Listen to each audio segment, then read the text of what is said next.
Indefinite pronoun one অর্থ একজন। One ব্যক্তির ক্ষেত্রে বসে।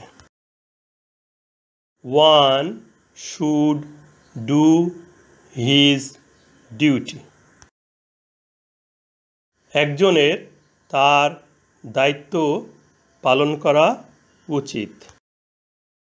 ওয়ান এই বাক্যের সাবজেক্ট। উহার অর্থ একজন।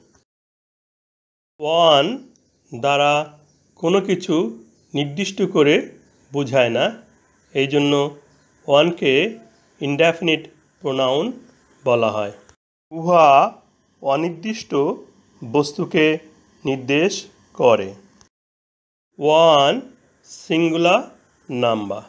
ওয়ান এর প্রোনাউন হিজ অথবা ওয়ান্স।